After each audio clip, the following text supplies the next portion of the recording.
ږیره یې پاکه خریلي سګرېټ څکوي سر یې چپه اړولی وي ته کښته پورته ورسره کېږې وایي دا ولې وایي دا د فلاني لمسی دی پښې غوښې دا هم اماني دي د شیطان د نوح علیه السلام زوی و د کنعان په نامه د طوفان په اوبو کې غرق سی نوح علیه السلام و الله ته وویل چې یا الله دا خو زما زوی و تا ویل زه ستا حال در خلاصوم نو دا زوی خو مې غرق سی الله پاک ویل انه لیس من اهلک انه عمل غیر صالح دا ستا حال نه و د دې عمل صالح نه و عمل یې نه چې نوح علیه السلام غوندې پیغمبر یو زوی د الله له عذابه نسي خلاصولی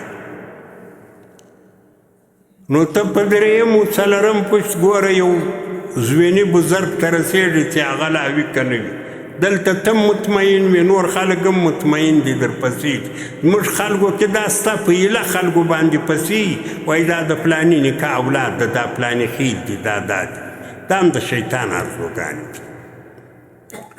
یا نورې داسې خبرې پیراني پیر صاحب سره الله دی واده وکړه له فلاني سره الله دی واده وکړه له فلاني سره دا ټولې خبرې بې بنیاده دي بې ځایه اصلا حقیقت دا ده پیغمبر علیه السلام خپلې لور ته وایي فاطمه ډېره پر ګرانه و دا ورته ویل چې فاطمې که دنیا کې دي یو ضرورت و یا د ټکری نه و یا د کالي نه و یا د کور کې ډوډۍ نه و زه د پلار یم ما ته ویلی سای کېدلی سای چې دا ضرورت ته وکړم او د آخرت دپاره به ما ته امید نه کوي ته به په دې ناست یې زه د پیغمبر لور یم یوازې ما خو به جنت ته بوځي ما ته به امید نه کوي په خپل عمل به ځان خلاص دی صفیه د پیغمبر علیه السلام عمه وه د پلار خور یې پر ګرانه وه ډېره او ډېره غیرتي ښځه هم د زبیر بن عوام مور وه پیغمبر علیه السلام ورته وایي چې یا صفیه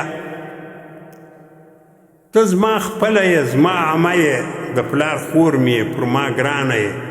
که د دنیا یو ضرورت دی په ما د پکېدی امکان لري چې زه دا پکم لیکن د آخرت امید به ما ته نه کوي چې پیغمبر خپلې لور ته جواب ورکوي نو له دې څخه دا معلومیږي چې وان لیس للانسان الا ما سعی انسان لره بل څه نسته مګر هغه چې دی یې سایه کړي دی یې کوشش کړی نو دا خواهشات دي اماني دي داسې په اهلي کتابو کې هم اماني سته نسوارا وایي چې عیسی علیه السلام ځاندار ته تسلیم کوي ځان یې اعدام کوي د دې دپاره چې ګناهونه د امت اعلی وبخښي اوس دوی پرتوګونه کښلي دي دغه یې په کښلي پرتاګه ګرځي ولې وایي ګناهونه اعلی بخښلي دي دا خبره غلطه دا د اهلي کتابو اماني دي حقیقت نه لري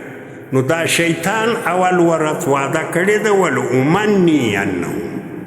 زه به دوی ته وعدې ورپیدا کړم